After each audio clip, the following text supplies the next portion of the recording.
नमस्कार दोस्तों, एक बार फिर से आप सभी का स्वागत करते हैं आपके अपने YouTube चैनल पर। दोस्तों, खुद पर विश्वास रखना यानी आत्मविश्वास एक ऐसी ताकत है जो किसी भी इंसान को मुश्किल से मुश्किल हालात में भी जीत दिला सकती है।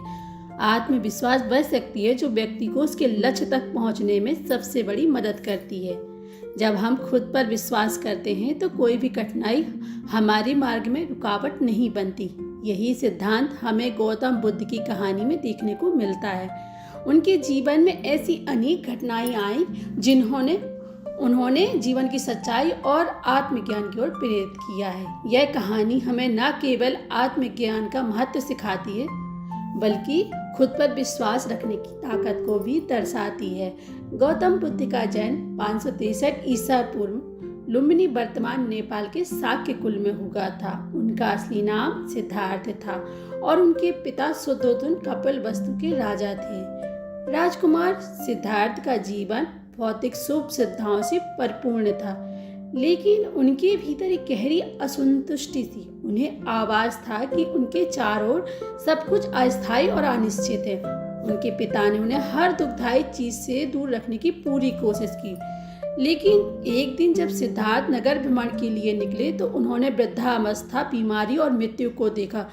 इन दृश्यों ने उनके मन में गहरे सवाल खड़े कर दिए कि जीवन का असली अर्थ क्या है। इस सवाल का उत्तर पाने के लिए उन्होंने राजसी जीवन और अपनी पत्नी यशोधरा तथा नवजात पुत्र राहुल को छोड़ दिया और सत्य की खोज में निकल पड़े। उनका यह निर्णय आसान नहीं था, लेकिन खुद पर विश्वास और आत्मज्ञान प्राप्त करने की इच्छा ने उन्हें एक नई राह पर ले जाने का साहस दिया।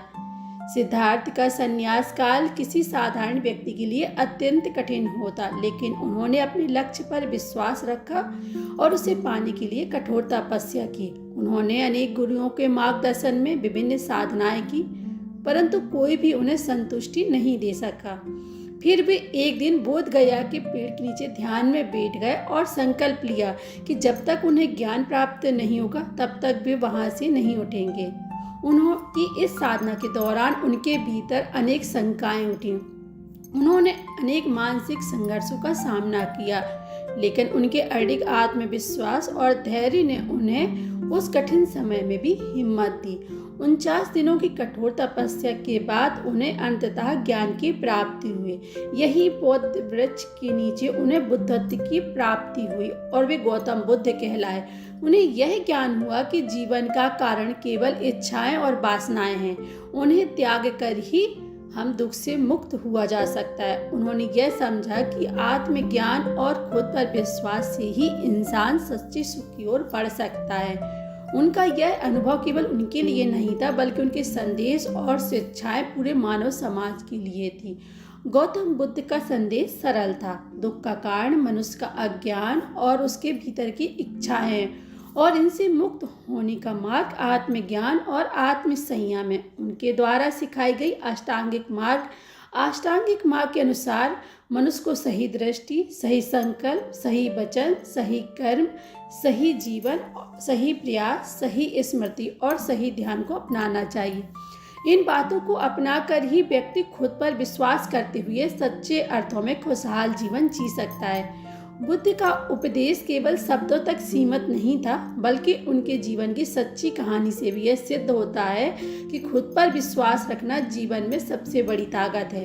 वे हर जगह अपने शिष्यों को यही सिखाते थे कि जब तक आप खुद पर विश्वास नहीं करते तब तक आप किसी भी ज्ञान, धन या संबंध से जीवन में वास्तविक सुख नहीं पा सकते। गौतम बुद्ध की जीवन यात्रा में कई किस्से ऐसे हैं जो आत्मविश्वास की शक्ति को स्पष्ट रूप से दर्शाते हैं। ऐसा ही एक उदाहरण उनके एक शिष्य अंगुलीमाल का है। अंगुलीमाल एक खूंखार डाकू था जिसने कई लोगों की हत्याएं की थी। बुद्ध ने अपनी आंतरिक शक्ति और विश्वास के साथ उसे रोका और उसे सही मार्ग पर चलने के लिए प्रेरित किया। अंगुलीमाल ने खुद पर विश्वास रखते हुए अपनी बुरी आदतों को छोड़ दिया और एक शांत साधारण जीवन जीने लगा।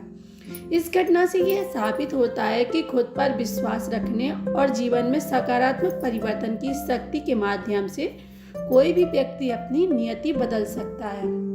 गौतम बुद्ध की कहानी हमें ये सिखाती है कि खुद पर विश्वास करना ही जीवन की सबसे बड़ी पूंजी है। जीवन में चाहे कितनी भी बड़ी कठिनाई आए, अगर हम खुद पर विश्वास रखें और अपने लक्ष्य के प्रति समर्पित रहें तो हम निश्चित रूप से अपने उद्देश्य को प्राप्त कर सकते हैं। आत्मज्ञान की खोज में गौतम बुद्ध ने जो अनुभव किया है वह केवल एक धार्मिक या आध्यात्मिक संदेश नहीं है, बल्कि एक गहरा जीवन दर्शन है। जब हम खुद पर विश्वास करते हैं तब हम किसी भी परिस्थिति का सामना करने के लिए तैयार रहते हैं, और यही विश्वास हमें सही मायनों में बुद्धत्व के मार्ग पर ले जाता है। गौतम बुद्ध की कहानी हम सभी के लिए प्रेरणा का स्रोत है, जो हमें सिखाती है कि आत्मविश्वास और धैर्य से ही हम जीवन की सच्चाई और खुशी को पा सकते हैं। अकेले रहना एक ऐसा साहसिक कदम है जो हर इंसान नहीं उठा पाता। इस दुनिया में जब हर कोई किसी न किसी का सहारा खोजता है तो अकेले रहना चुनना मानो अपने भीतर की सबसे गहरी ताकत को पहचानना है। ये कहानी है एक साधारण लड़की की जो अपने जीवन में अकेलेपन की ताकत को समझती है और उसे अपनाकर खुद को एक नई ऊंचाई पर ले जाती है।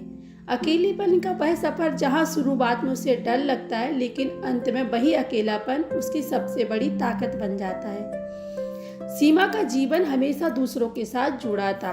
परिवार, दोस्तों और समाज के बीच खुश रहती थी।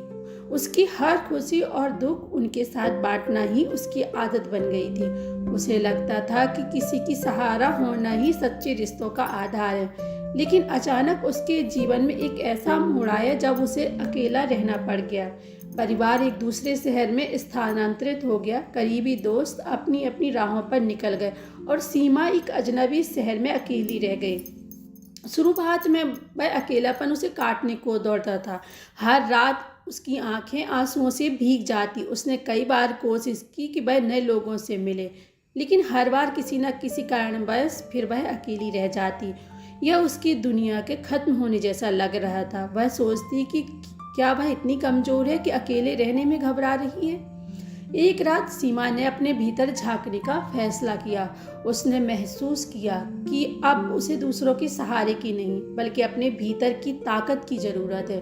उसने धीरे धीरे अपने अकेलेपन को स्वीकार करना शुरू किया और इसे अपनी सबसे बड़ी ताकत बनाने का निश्चय किया।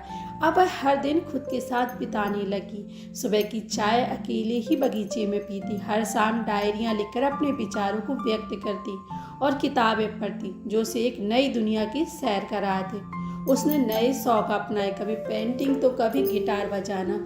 इन सब के बीच उसे एक ऐसा सुकून महसूस हुआ जो उसने पहले कभी नहीं किया था। वह समझ गए अकेले रहना कमजोरी नहीं बल्कि एक मौका है खुद को पहचानने का।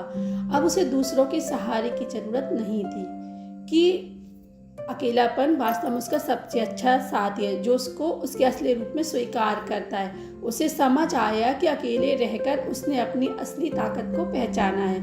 अब वह किसी भी परिस्थिति में खुश रह सकती है। सीमा की यह कहानी हमें सिखाती है कि अकेलेपन कोई डरावनी चीज नहीं बल्कि यह एक गहरी शक्ति है जो हमें खुद से जोड़ती है। अकेले रहना हमें हमारे भीतर के डर को हराने और खुद की सच्ची पहचान पाने का एक रास्ता दिखाता है। असल में अकेलापन एक यात्रा है जो हमें सबसे बेहतर साथी खुद से मिलवाती है। चलिए अब आपको आज की तीसरी कहानी की ओर ले चलते हैं। अगर आप वीडियो में यहाँ तक बने हुए हैं तो हमारे चैनल बी इंस्पायर को सब्सक्राइब करें। आज हम आपके लिए कुछ गौतम बुद्ध की अनसुनी कहानियाँ लेके आए हैं। तो दोस्तों, महाभारत में बताया गया है कि भीष्म पितामह को इच्छा मृत्यु का महाभारत में वरदान प्राप्त था, अर्थात वे स्वयं जब तक मृत्यु का आह्वान न करे तब तक उनके पास काल भी भटक नहीं सकता था। इसी तरह अमृता को लेकर अनेक कथाएं प्रचलित है।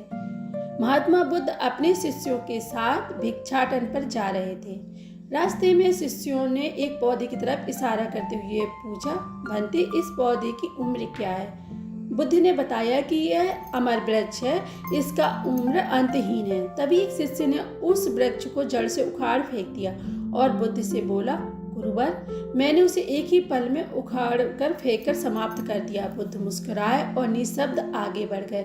महीनों बाद जब चतुर्मास बिताकर वे उसी रास्ते से लौटे तो सभी ने उस पौधे को वापस हरा भरा देखा। वृक्ष को उखाड़ने वाले शिष्य ने पूछा, तथागत आपको इस पौधे की अनश्वरता का कैसे पता चला? बुद्ध ने उत्तर दिया, मैं इस नन्हे से पौधे के अनंत जीजी विसा को जानता था। यह जीवन और अमृता की पहली शर्त है। जिसमें यह भावना है वही जीवन को दीर्घ बना सकता है। गौतम बुद्ध सत्य, अहिंसा और सहिष्णुता की प्रतिमूर्ति थे। इन्हीं सद्गुणों का उपदेश वे घूम घूम कर देते और लोगों से इन्हें अपनाने का आग्रह करते। एक दिन वे किसी गांव में पहुंचे। वहां कुछ ऐसे अज्ञानी लोग थे जो बुद्ध के विरोधी थे। वे बुद्ध को अपशब्द कहने लगे। यह देखकर बुद्ध के शिष्यों को बहुत बुरा लगा। उन्होंने बुद्ध से इसका विरोध करने का आग्रह किया तो बुद्ध ने उन्हें समझाया कि यह लोग तो अपशब्द ही कह रहे हैं। यदि ये पत्थर भी मार रहे होते तो भी मैं कहता कि मारने दो। मैं जानता हूँ कि ये कुछ कहना चाहते हैं, लेकिन क्रोध के कारण ये कह नहीं पा रहे। 10 साल पूर्व यदि यही लोग मुझे गाली देते तो मैं भी इन्हें गाली देता, किंतु अब तो लेन देन से मुक्ति मिल गई है। क्रोध से अब शब्द निकलते हैं, यहाँ तो क्रोध भवन का ढह चका हो। बुद्ध के विचार सुनकर अब शब्द कहने वाले हैरान रह गए। बुद्ध ने आगे अपने शिष्यों से कहा, इन लोगों को बताओ कि पिछले गांव में क्या हुआ था। शिष्यों ने बताया, वहाँ के लोग फल व मिठाइयाँ लेकर आए थे और आपने यह कहकर वे चीजें लौटा दी कि अब लेने वाला विदा हो चुका था। 10 साल पहले अगर आते तो मैं यह उपहार ले चुका होता।